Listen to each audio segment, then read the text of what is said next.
Item ಯಾವುದೇ ಇರಲಿ try ಮಾಡಿ ಆಚಿ ಚಿಕನ್ ಮಸಾಲಾ. ಕೇರಳ ಸಿಎಂ ಆಗಿ ವಿಡಿ ಸತೀಶನ್ ಆಯ್ಕೆಯಾಗಿದ್ದಾರೆ. ಕೇರಳ ಸಿಎಂ ಆಗಿ ವಿಡಿ ಸತೀಶನ್ ಆಯ್ಕೆ.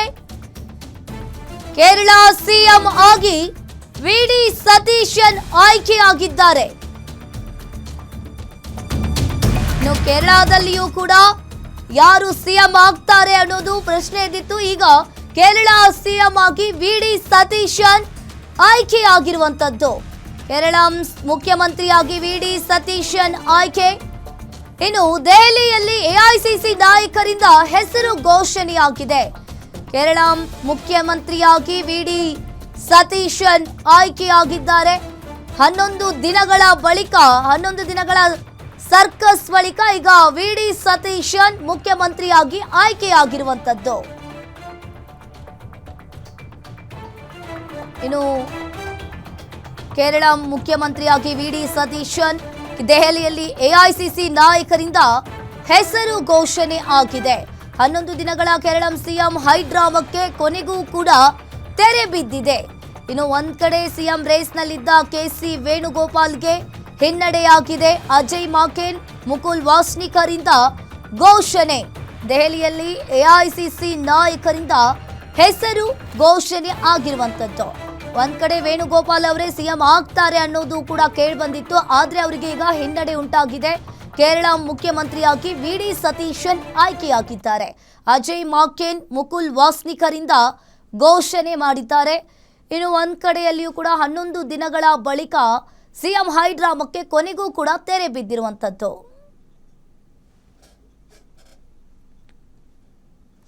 ಈ ಬಗ್ಗೆ ಹೆಚ್ಚಿನ ಡೀಟೇಲ್ಸ್ ಅನ್ನ ನೀಡ್ತಾರೆ ನಮ್ಮ ಡಿಜಿಟಲ್ ಹೆಡ್ ದಿಲೀಪ್ ಲೈವ್ ಸಂಪರ್ಕದಲ್ಲಿ ಜಾಯಿನ್ ಆಗಿದ್ದಾರೆ. ಎಸ್ ದಿಲೀಪ್, ಈಗ ನೋಡ್ತಾ ಇರಬಹುದು ದೆಹಲಿಯಲ್ಲಿ ಎಐಸಿಸಿ ಈಗ ಕೇರಳ ಸಿಎಂ ಅನ್ನ ಆಯ್ಕೆ ಮಾಡಿದ್ದಾರೆ. ಒಂದ್ ಕಡೆ ವೇಣುಗೋಪಾಲ್ ಅವರೇ ಸಿಎಂ ಆಗ್ತಾರೆ ಅನ್ನೋದು ಕೇಳಿ ಬರ್ತಾ ಇತ್ತು. ಈಗ ವಿಡಿ ಸತೀಶನ್ ಮುಖ್ಯಮಂತ್ರಿಯಾಗಿ ಆಯ್ಕೆಯಾಗಿರುವಂತದ್ದು. ಏನಿದೆ ಇದ್ರ ಬಗ್ಗೆ ಹೆಚ್ಚಿನ ಡೀಟೇಲ್ಸ್ ದಿಲೀಪ್? ಅಂಕಿತಾ, ಏನೊಂದು UDF ಮೈತ್ರಿಕೂಟ ಏನಿದೆ ಅದು ಕೇರಳದಲ್ಲಿ ಸುಮಾರು 102 ಸ್ಥಾನಗಳಲ್ಲಿ ಅಭೂತಪೂರ್ವವಾದಂಥ ಗೆಲುವನ್ನು ಸಾಧಿಸಿದಂಥ ಸಂದರ್ಭದಲ್ಲಿ ಆದಷ್ಟು ಬೇಗ ಸರ್ಕಾರ ರಚನೆ ಆಗಿಬಿಡುತ್ತೆ ಅನ್ನೋದೇ ಎಲ್ಲರ ನಿರೀಕ್ಷೆ ಆಗಿತ್ತು. ಆದರೆ ಕೆಸಿ ವೇಣುಗೋಪಾಲ್ ಮತ್ತು ವಿಡಿ ಸತೀಶನ್ ಅವರ ಮಧ್ಯೆ ಸಿಎಂ ಸ್ಥಾನಕ್ಕಾಗಿ ಭಾರಿ ದೊಡ್ಡ ಪೈಪೋಟಿ ಏರ್ಪಟ್ಟಿತ್ತು. ಅದರಲ್ಲೂ UDF ಮೈತ್ರಿಕೂಟದಲ್ಲಿ ಅತಿ ದೊಡ್ಡ ಪಕ್ಷ ಆಗಿರುವಂತಹ ಕಾಂಗ್ರೆಸ್ ಪಕ್ಷ ಏನಿದೆ, ಕಾಂಗ್ರೆಸ್ ಪಕ್ಷದಿಂದಲೇ ಸಿಎಂ ಅಭ್ಯರ್ಥಿ ಆಯ್ಕೆ ಆಗಬೇಕಾಗಿತ್ತು. ಆದರೆ ವಿಡಿ ಸತೀಶನ್ ಅವರ ವಿರುದ್ಧ ಕೆಸಿ ವೇಣುಗೋಪಾಲ್ ಅವರು ಸಿಎಂ ಸ್ಥಾನಕ್ಕಾಗಿ ಭಾರಿ ಪ್ರಬಲ ಪೈಪೋಟಿಯನ್ನೇ ಕೊಟ್ಟಿದ್ದರು. ಅದರಲ್ಲೂ ಕೆಸಿ ವೇಣುಗೋಪಾಲ್ ಅವರೇನಿದ್ದಾರೆ ಅವರು ಕಾಂಗ್ರೆಸ್ ಪಕ್ಷದ ಸಂಘಟನಾ ಪ್ರಧಾನ ಕಾರ್ಯದರ್ಶಿಯಾಗಿದ್ದಾರೆ. ಹೈಕಮಾಂಡ್ ಮಟ್ಟದಲ್ಲಿ ಭಾರಿ ಪ್ರಭಾವಿಯಾಗಿದ್ದಾರೆ. ಆ ಕಾರಣದಿಂದಾಗಿ ಏನೊಂದು ರಾಹುಲ್ ಗಾಂಧಿ ಅವರಿದ್ದಾರೆ, ಅವರು ಕೂಡ ಕೆಸಿ ವೇಣುಗೋಪಾಲ್ ಅವ್ರ ಪರನೇ ಬ್ಯಾಟಿಂಗನ್ನು ಮಾಡಿದರು. ಜೊತೆಗೆ ಹೈಕಮಾಂಡ್ನ ಪ್ರಭಾವವನ್ನು ಬಳಸಿ ಕೇರಳದಲ್ಲಿರುವಂಥ ಕಾಂಗ್ರೆಸ್ ಶಾಸಕರನ್ನ ಒಂದು ಮನವೊಲಿಸೋದಕ್ಕೆ ಕೆಸಿ ವೇಣುಗೋಪಾಲ್ ಅವರು ಪ್ರಯತ್ನ ಪಡ್ತಿದ್ದಾರೆ ಅಂತೇಳ್ಬಿಟ್ಟು ವಿಡಿ ಸತೀಶನ್ ಅವರು ಆರೋಪ ಮಾಡಿದರು. ಇನ್ನು ವಿಡಿ ಸತೀಶನ್ ಅವರು ಏನಿದ್ದಾರೆ ಅವರು LDF ಸರ್ಕಾರ ಇದ್ದಂಥ ಸಂದರ್ಭದಲ್ಲಿ ಪಿಣರಾಯಿ ವಿಜಯನ್ ಸರ್ಕಾರದ ವಿರುದ್ಧ ದೊಡ್ಡ ಮಟ್ಟದ ಹೋರಾಟವನ್ನು ಸಂಘಟಿಸುವಲ್ಲಿ ಮತ್ತು ಆಡಳಿತ ವಿರೋಧಿ ಅಲೆಯನ್ನು ಕಾಂಗ್ರೆಸ್ ಪರ ವಾಲುವಂತೆ ಮಾಡುವಲ್ಲಿ ಸಾಕಷ್ಟು ಶ್ರಮ ಪಟ್ಟಿದ್ದರು. ಜೊತೆಗೆ ಮುಸ್ಲಿಂ ಲೀಗ್ ಇರ್ಬೋದು, ಇನ್ನಿತರ ಪಕ್ಷಗಳ ಒಂದು ಹೊಂದಾಣಿಕೆಯನ್ನು ಮಾಡಿಕೊಂಡು ಆ ಎಲ್ಲ ಪಕ್ಷಗಳನ್ನು ವಿಶ್ವಾಸಕ್ಕೆ ತೆಗೆದುಕೊಂಡು LDF ವಿರುದ್ಧ ದೊಡ್ಡ ಮಟ್ಟದ ಹೋರಾಟವನ್ನು ಸಂಘಟಿಸಿದರು ವಿಡಿ ಸತೀಶನ್ ಅವರು. ಚುನಾವಣೆಗೆ 2 ವರ್ಷ ಮುಂಚಿನಿಂದಲೇ ದೊಡ್ಡ ಮಟ್ಟದಲ್ಲಿ ಪಕ್ಷ ಸಂಘಟನೆಯನ್ನು ಮಾಡಿದ್ರು. ವಿಪಕ್ಷ ನಾಯಕರಾಗಿ ಸರ್ಕಾರದ ವಿರುದ್ಧ ದೊಡ್ಡ ಮಟ್ಟದಲ್ಲಿ ಒಂದು ಕಾರ್ಯತಂತ್ರವನ್ನು ಕೂಡ ರೂಪಿಸಿದರು. ಆದರೆ ಯಾವಾಗ ಚುನಾವಣಾ ಫಲಿತಾಂಶದಲ್ಲಿ UDF ಅತಿ ಹೆಚ್ಚು ಮತಗಳನ್ನು ಪಡೆದು ಒಂದು ರೀತಿ ಚಾರಿತ್ರಿಕವಾದ ಗೆಲುವನ್ನು ದಾಖಲಿಸಿದ್ರು ಕೂಡ ಏನು ಚುನಾವಣಾ ಫಲಿತಾಂಶ ಹೊರಬಿದ್ದ 11ನೇ ದಿನಕ್ಕೆ ಇವತ್ತು ಯಾರು ಸಿಎಂ ಆಗಬೇಕು ಅಂತ ಅಂತಿಮವಾಗಿ ಆಯ್ಕೆ ಮಾಡಲಾಗಿದೆ. ಒಂದು ಮೂಲಗಳ ಪ್ರಕಾರ ಕೆಸಿ ವೇಣುಗೋಪಾಲ್ ಅವರೇನಿದ್ದಾರೆ ಅವ್ರ ಪರ ರಾಹುಲ್ ಗಾಂಧಿ ಅವರು ಬ್ಯಾಟಿಂಗ್ ಮಾಡ್ತಾ ಇದ್ದರೆ, ಇನ್ನು ವಯನಾಡ್ ಸಂಸದೆಯಾಗಿರುವಂತಹ ಪ್ರಿಯಾಂಕಾ ಗಾಂಧಿ ಅವರು ವಿಡಿ ಸತೀಶನ್ ಪರ ವಾದ ಮಾಡ್ತಿದ್ರು ಅನ್ನೋ ಒಂದು ಮಾಹಿತಿ ಇದೆ. ಈ ಹಿನ್ನೆಲೆಯಲ್ಲಿ ಹೈಕಮಾಂಡ್ ಅಂಗಳದಲ್ಲಿ ಎಲ್ಲ ರೀತಿಯಾದಂಥ ಚರ್ಚೆಗಳು ನಡೆದು ಪರ ವಿರೋಧ ವಾದಗಳನ್ನು ಆಲಿಸಿ ಅಂತಿಮವಾಗಿ ವಿಡಿ ಸತೀಶನ್ ಅವ್ರಿಗೇನೆ ಸಿಎಂ ಪಟ್ಟ ಕಟ್ಟಬೇಕು ಅಂತ ಹೇಳ್ಬಿಟ್ಟು ಹೈಕಮಾಂಡ್ ತೀರ್ಮಾನ ಮಾಡಿದೆ. ಒಂದು ಹಂತದಲ್ಲಿ ಇದು ಕೆಸಿ ವೇಣುಗೋಪಾಲ್ ಅವರಿಗೆ ಹಿನ್ನಡೆ ಅಂತ ಕಂಡುಬಂದರೂ ಕೂಡ ಕೆಸಿ ವೇಣುಗೋಪಾಲ್ ಅವರು ಅಲಪ್ಪಿ ಕ್ಷೇತ್ರದ ಸಂಸದರು. ಜೊತೆಗೆ ಹೈಕಮಾಂಡ್ ಮಟ್ಟದಲ್ಲಿ ದಿಲ್ಲಿಯಲ್ಲಿ ಸಾಕಷ್ಟು ಪ್ರಭಾವವನ್ನು ಹೊಂದಿದ್ದಾರೆ. ಅವರ ಒಂದು ಸಂಘಟನೆ ಇರ್ಬೋದು, ಅವರ ಹೆಚ್ಚಿನ ಕಾರ್ಯವ್ಯಾಪ್ತಿ ದಿಲ್ಲಿನಲ್ಲಿರೋ ಕಾರಣದಿಂದಾಗಿ ದಿಲ್ಲಿಯ ಹೈಕಮಾಂಡ್ಗೆ ವೇಣುಗೋಪಾಲ್ ಅವರು ಅತ್ಯಂತ ನಿಕಟವರ್ತಿಯಾಗಿರ್ತಾರೆ. ಅವರು ದಿಲ್ಲಿಯ ಹೈಕಮಾಂಡ್ ಜೊತೆಗೇ ಇನ್ನು ಮುಂದೆ ಅವ್ರ ಕೆಲಸವನ್ನು ನಿರ್ವಹಿಸಬೇಕಾಗುತ್ತೆ. ಇನ್ನು ಕೇರಳ ರಾಜ್ಯದಲ್ಲಿ ಕಾಂಗ್ರೆಸ್ನ ನಾಯಕತ್ವ ಇದೀಗ ವಿ ಡಿ ಸತೀಶನ್ ಅವರ ಹೆಗಲಿಗೆ ಬಂದಿದೆ. ವಿಪಕ್ಷ ನಾಯಕರಾಗಿದ್ದವರು ಈಗ ಸಿ ಎಂ ಆಗಿ ಪ್ರಮಾಣ ವಚನ ಸ್ವೀಕರಿಸೋದಕ್ಕೆ ಕ್ಷಣಗಣನೆ ಶುರುವಾಗಿದೆ. ಇಲ್ಲಿ ಇನ್ನೊಂದು ವಿ ಡಿ ಸತೀಶನ್ ಮತ್ತು ಈ ವೇಣುಗೋಪಾಲ್ ಅವ್ರ ಮಧ್ಯೆ ಏನೊಂದು ಕುರ್ಚಿ ಕಿತ್ತಾಟ ನಡೀತಿತ್ತು.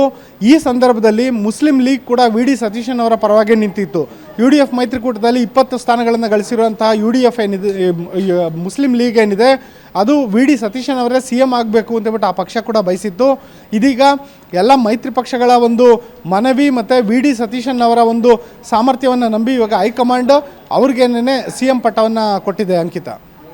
ಎಸ್ ದಿಲೀಪ್, ಈಗ ಒಂದ್ ಕಡೆ ನೋಡ್ತಾ ಇರಬಹುದು, ಚುನಾವಣೆ ಮುಗಿದು 11 ದಿನಗಳಾಗಿದ್ರು ಕೂಡ ಕಾಂಗ್ರೆಸ್ ಹೈಕಮಾಂಡ್ ಯಾರನ್ನ ಮುಖ್ಯಮಂತ್ರಿ ಮಾಡಬೇಕು ಅಂತ ಹೇಳಿ ತುಂಬಾನೇ ಇದು ಚರ್ಚೆಗೆ ಗ್ರಾಸವಾಗಿತ್ತು.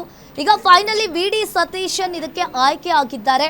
ಹಾಗಾದ್ರೆ ಮುಂದೆ ವೇಣುಗೋಪಾಲ್ ಅವರಿಗೆ ಯಾವ ಸ್ಥಾನವನ್ನ ಕೊಡಬಹುದು, ಇದ್ರ ಬಗ್ಗೆ ಏನಿದೆ ಹೆಚ್ಚಿನ details Dileep? Ankita, K C Venugopal ಅವರು ದಿಲ್ಲಿಯಲ್ಲಿ ಕಾಂಗ್ರೆಸ್ ಪಕ್ಷದ ರಾಷ್ಟ್ರೀಯ ಮಟ್ಟದಲ್ಲಿ ಪಕ್ಷ ಸಂಘಟನೆಗೆ ಶ್ರಮಿಸ್ತಾ ಇದ್ದಾರೆ. ಹಾಗಾಗಿ ಅವರು ತಮ್ಮ ಕಾರ್ಯವ್ಯಾಪ್ತಿಯನ್ನು, ಜೊತೆಗೆ ಸಂಸದರು ಕೂಡ ಆಗಿರೋದ್ರಿಂದ ತಮ್ಮ ಕಾರ್ಯವ್ಯಾಪ್ತಿಯನ್ನು ಅವರು ಕೇರಳವನ್ನು ಹೊರತುಪಡಿಸಿ ದಿಲ್ಲಿಗೆ ಸೀಮಿತ ಮಾಡಿಕೊಳ್ಬೋದು. ಆದರೆ ಒಂದು ವೇಳೆ ಏನಾದರೂ ಕೇರಳದಲ್ಲಿ ವಿ ಡಿ ಸತೀಶನ್ ಅವರ ಸರ್ಕಾರ ಇರೋ ಹಿನ್ನೆಲೆಯಲ್ಲಿ ಕುರ್ಚಿ ಕಿತ್ತಾಟದಲ್ಲಿ ವೇಣುಗೋಪಾಲ್ ಅವರು ಒಂದು ರೀತಿ ಹಿನ್ನಡೆ ಅನುಭವಿಸಿದ ಕಾರಣದಿಂದಾಗಿ ಒಂದು ವೇಳೆ ಏನಾದರೂ ವಿ ಡಿ ಸತೀಶನ್ ಅವ್ರ ವಿರುದ್ಧ ಅವರೇನಾದರೂ ಪ್ರತೀಕಾರದ ಒಂದು ಕ್ರಮಗಳಿಗೆ ಮುಂದಾಗ್ತಾರಾ, ಪಕ್ಷದಲ್ಲಿ ಒಂದು ರೀತಿ ಒಡಕು ಮೂಡಿಸ್ತಾರ ಅನ್ನೋ ಭೀತಿನೂ ಇತ್ತು. ಆದರೆ ಕಾಂಗ್ರೆಸ್ ಹೈಕಮಾಂಡ್ನಲ್ಲಿ ಜವಾಬ್ದಾರಿಯುತ ಸ್ಥಾನದಲ್ಲಿರೋದ್ರಿಂದ ಅವರು ಕೇರಳ ಕಾಂಗ್ರೆಸ್ಗೆ ಒಂದು ಬಲ ತುಂಬುವಂಥ ಕೆಲಸವನ್ನು ಮಾಡಲಿದ್ದಾರೆ. ಜೊತೆಯಲ್ಲೇ ವಿ ಡಿ ಸತೀಶನ್ ಅವ್ರಿಗೆ ಯು ಡಿ ಎಫ್ನ ಇನ್ನಿತರ ಮಿತ್ರ ಪಕ್ಷಗಳ ಒಂದು ಬೆಂಬಲ ಕೂಡ ಇರೋದ್ರಿಂದಾಗಿ ವಿ ಡಿ ಸತೀಶನ್ ಅವರು ಕಾಂಗ್ರೆಸ್ನ ಒಂದು ಮುನ್ನಡೆಸುವಂಥ ಸಾಧ್ಯತೆ ಅತಿ ಹೆಚ್ಚು ದಟ್ಟವಾಗಿದೆ. ಮತ್ತು ಕೇಂದ್ರದಿಂದ ಏನೆಲ್ಲ ಒಂದು ಸಹಕಾರ ಬೇಕು ಕೇಂದ್ರ ಕಾಂಗ್ರೆಸ್ನಿಂದ, ಆ ಸಹಕಾರವನ್ನು ಕೇರಳ ರಾಜ್ಯ ಕಾಂಗ್ರೆಸ್ಗೆ ಕೊಡಿಸುವಲ್ಲಿ ವೇಣುಗೋಪಾಲ್ ಅವರು ಶ್ರಮ ಹಾಕಲಿದ್ದಾರೆ. ಈ ಹಂತದಲ್ಲಿ ವಿ ಡಿ ಸತೀಶನ್ ಅವರು ಸಿ ಎಂ ಆಗಿರೋ ಹಿನ್ನೆಲೆಯಲ್ಲಿ ಒಂದು ರೀತಿಯಾದಂಥ ಈ ನಾಯಕತ್ವ ಫೈಟ್ ಏನಿದೆ ಅದು ಕೇರಳಕ್ಕೂ ವಿಸ್ತರಣೆ ಆಗಿದೆ ಅಂತ ಹೇಳ್ಬೋದು. ಯಾಕೆಂದರೆ ಕರ್ನಾಟಕದಲ್ಲೂ ಈಗಾಗಲೇ ನಾಯಕತ್ವ ಬದಲಾವಣೆ ಕೂಗು ಆರಂಭದಿಂದನೂ ಇದೆ. ಅದೇ ರೀತಿ ಇವಾಗ ಕೇರಳದಲ್ಲೂ ಅದೇ ರೀತಿ ಸನ್ನಿವೇಶ ನಿರ್ಮಾಣ ಆದಂಗಿದೆ. ಈ ಹಿಂದೆ ಏನೊಂದು ಸಚಿನ್ ಪೈಲಟ್ ಮತ್ತು ಅಶೋಕ್ ಗೆಹ್ಲೋಟ್ ನಡುವೆ ರಾಜಸ್ಥಾನದಲ್ಲಿ ಇದೇ ರೀತಿಯಾದಂಥ ಒಂದು ಸಿ ಎಂ ಕುರ್ಚಿ ಕಿತ್ತಾಟ ನಡೆದಿತ್ತು. ಅಂತಿಮವಾಗಿ ಆ ಇಬ್ಬರು ಒಂದು ನಾಯಕರ ನಡುವಿನ ಕಿತ್ತಾಟದಿಂದಾಗಿ ರಾಜಸ್ಥಾನದಲ್ಲಿ ಕಾಂಗ್ರೆಸ್ ಪಕ್ಷ ತನ್ನ ಅಸ್ತಿತ್ವವನ್ನು ಕಳೆದುಕೊಳ್ಳುವಂತಾಗಿತ್ತು. ಈ ಎಲ್ಲ ಕಾರಣಗಳಿಂದಾಗಿ ಮುನ್ನೆಚ್ಚರಿಕಾ ಕ್ರಮವಾಗಿ ವಿ ಡಿ ಸತೀಶನ್ ಅವರಿಗೆ ಪಟ್ಟ ಕಟ್ಟುವಲ್ಲಿ ಕಾಂಗ್ರೆಸ್ ಹೈಕಮಾಂಡು ಯಶಸ್ವಿಯಾಗಿದೆ ಅಂತ ಹೇಳ್ಬೋದು. ಜೊತೆಗೆ ಮಧ್ಯಪ್ರದೇಶದಲ್ಲೂ ಇದೇ ರೀತಿಯಾದಂಥ ಕಮಲ್ನಾಥ್ ಅವ್ರ ಜೊತೆಗೆ ಜ್ಯೋತಿರಾದಿತ್ಯ ಸಿಂಧಿಯಾ ಅವರು ಕಿತ್ತಾಟವನ್ನು ಮಾಡಿಕೊಂಡು ಅವರು ಕಾಂಗ್ರೆಸ್ ಪಕ್ಷವನ್ನೇ ಬಿಟ್ಟು ಇವಾಗ ಬಿ ಜೆ ಪಿಗೆ ಬಂದಿದ್ದಾರೆ. ಮಧ್ಯಪ್ರದೇಶದಲ್ಲಿ ಕಾಂಗ್ರೆಸ್ ಸರ್ಕಾರ ಹೋಗಿ ಈಗ ಬಿ ಜೆ ಪಿ ಸರ್ಕಾರ ಬಂದಿದೆ. ಇಂಥ ಒಂದು ಎಲ್ಲ ಕಾರಣಗಳಿಂದಾಗಿ ಒಂದು ವೇಳೆ ಪಕ್ಷದೊಳಗಿನ ಆಂತರಿಕ ಸಂಘರ್ಷಗಳೇನಿದ್ದಾವೆ ಅವು ಮುಂದಿನ ದಿನಗಳಲ್ಲಿ ಪಕ್ಷ ಇಡೀ ರಾಜ್ಯದಲ್ಲಿ ಅಧಿಕಾರವನ್ನು ಕಳೆದುಕೊಳ್ಳುವಂಥ ಸನ್ನಿವೇಶ ನಿರ್ಮಾಣ ಆಗಬಹುದು ಅನ್ನೋ ಭೀತಿ ಕಾಂಗ್ರೆಸ್ ಹೈಕಮಾಂಡ್ಗೂ ಕೂಡ ಇದ್ದೇ ಇದೆ. ಹಾಗಾಗಿ ಇಬ್ಬರು ನಾಯಕರನ್ನು ಮನವೊಲಿಸಿ ಅಂತಿಮವಾಗಿ ವಿ ಡಿ ಸತೀಶನ್ ಅವರಿಗೆ ಯಾರು ವಿಪಕ್ಷ ನಾಯಕರಾಗಿದ್ದರು ಹಿಂದಿನ ಸರ್ಕಾರದ ಅವಧಿಯಲ್ಲಿ, ಇದೀಗ ಅವ್ರಿಗೆ ಸಿ ಎಂ ಪಟ್ಟ ಕಟ್ಟುವಲ್ಲಿ ಕಾಂಗ್ರೆಸ್ ಹೈಕಮಾಂಡ್ ಸಫಲ ಆಗಿದೆ. ಅಂಕಿತಾ. ಎಸ್ ದಿಲೀಪ್, ಈಗ ಕೆ ಸಿ ವೇಣುಗೋಪಾಲ್ ಅವರಿಗೆ ಸಿ ಎಂ ಪಟ್ಟ ಯಾಕೆ ತಪ್ಪಿದ್ದು, ಇದ್ರ ಬಗ್ಗೆ ಏನಿದೆ details? Ankita, K C Venugopal ಅವರು ರಾಷ್ಟ್ರ ರಾಜಕಾರಣದಲ್ಲಿ ಸಕ್ರಿಯರಾಗಿದ್ದಾರೆ, ಅದು ಮೊದಲನೇದು. ಎರಡನೇದಾಗಿ ಅವರು ಅಲಪ್ಪಿ ಕ್ಷೇತ್ರದ ಸಂಸದರು. ಅವರು ಇಲ್ಲಿ ಯಾವುದೇ ಒಂದು ಶಾಸಕ ಸ್ಥಾನದಲ್ಲಿ ಇಲ್ಲ, ಅವರು ಸಂಸದ ಸ್ಥಾನದಲ್ಲಿದ್ದಾರೆ. ಜೊತೆಗೆ ಒಂದು ಕಾಂಗ್ರೆಸ್ ಹೈಕಮಾಂಡ್ ಮಟ್ಟದಲ್ಲಿ ಕೂಡ ಅವರು ಅತಿ ದೊಡ್ಡ ಜವಾಬ್ದಾರಿಯನ್ನೇ ಹೊತ್ಕೊಂಡಿದ್ದಾರೆ. ಅದು ಕೂಡ ಸಂಘಟನಾ ಪ್ರಧಾನ ಕಾರ್ಯದರ್ಶಿಯಾಗಿ ಅವರು ದುಡಿತಾ ಇದ್ದಾರೆ. ಹೈಕಮಾಂಡ್ ಮಟ್ಟದಲ್ಲಿ ಪ್ರಬಲರಾಗಿರುವ ಕಾರಣದಿಂದಾಗೇ ಅವರು ಒಂದು ವೇಳೆ ಸಿ ಎಂ ಪಟ್ಟಕ್ಕೆ ತಾನೇನಾದರೂ ಪ್ರಯತ್ನ ಪಡ್ಬೋದಾ ಅನ್ನೋ ಕಾರಣದಿಂದಾಗೇ ಒಂದು ಕಾಂಗ್ರೆಸ್ ಶಾಸಕರೇನಿದ್ದಾರೆ, ಕೇರಳದ ಕಾಂಗ್ರೆಸ್ ಶಾಸಕರು ಅವರ ಮೇಲೆ ಒತ್ತಡ ಇರುವಂಥ ತಂತ್ರಗಳನ್ನು ಅನುಸರಿಸ್ತಿದ್ರು. ಆದರೆ ವಿ ಡಿ ಸತೀಶನ್ ಅವರು ತಳಮಟ್ಟದ ನಾಯಕ, ಕೇರಳ ಕಾಂಗ್ರೆಸ್ನಲ್ಲಿ ಬೇರು ಮಟ್ಟದಿಂದ ಅವರು ಸಂಘಟನೆಯಲ್ಲಿ ತೊಡಗಿದ್ದಾರೆ. ಜೊತೆಗೆ ವಿಪಕ್ಷ ನಾಯಕರು ಕೂಡ ಆಗಿ ಆರಂಭದಿಂದನೂ ಪಕ್ಷದ ಎಲ್ಲ ಜಿಲ್ಲೆಗಳಲ್ಲೂ ಕೂಡ ಶಾಸಕರನ್ನು, ಕಾರ್ಯಕರ್ತರನ್ನು ತಮ್ಮ ವಿಶ್ವಾಸಕ್ಕೆ ತೆಗೆದುಕೊಳ್ಳುವಲ್ಲಿ ಸಫಲರಾಗಿದ್ದಾರೆ. ಜೊತೆಯಲ್ಲೇನೇ ಅವರು ಕೇವಲ ಕಾಂಗ್ರೆಸ್ ಮಾತ್ರ ಅಲ್ಲ, ಯು ಡಿ ಎಫ್ ಮೈತ್ರಿಕೂಟದ ಇನ್ನಿತರ ಯಾವುದು ಮಿತ್ರ ಪಕ್ಷಗಳಿದ್ದಾವೆ ಆ ಎಲ್ಲ ಪಕ್ಷಗಳ ಒಂದು ವಿಶ್ವಾಸವನ್ನು ಗಳಿಸಿಕೊಳ್ಳುವಲ್ಲಿ ಸಫಲರಾಗಿದ್ದಾರೆ. ಈ ಎಲ್ಲ ಕಾರಣಗಳಿಂದಾಗಿ ನೋಡಿದ್ರೆ ಕೆ ಸಿ ವೇಣುಗೋಪಾಲ್ ಹಾಗೂ ವಿ ಡಿ ಸತೀಶನ್ ಅವರಿಬ್ಬರ ಮಧ್ಯೆ ಹೋಲಿಕೆ ಮಾಡಿದ್ರೆ ವಿ ಡಿ ಸತೀಶನ್ ಅವರು ಸಿ ಎಂ ಸ್ಥಾನಕ್ಕೆ ಅತಿ ಹೆಚ್ಚಿನ ಅರ್ಹತೆಯನ್ನು ಹೈಕಮಾಂಡ್ ಮುಂದೆ ಸಾಬೀತುಪಡಿಸಿದ್ದಾರೆ ಅಂತ ಹೇಳ್ಬೋದು. ಈ ಕಾರಣದಿಂದಾಗಿ ವಿ ಡಿ ಸತೀಶನ್ ಅವರ ಎದುರುಗಡೆ ಕೆ ಸಿ ವೇಣುಗೋಪಾಲ್ ಅವರಿಗೆ ಹಿನ್ನಡೆ ಆಗಿದೆ. ಅಂಕಿತಾ. ಥ್ಯಾಂಕ್ ಯು ದಿಲೀಪ್, ನಿಮ್ಮೆಲ್ಲ ಮಾಹಿತಿಗೆ.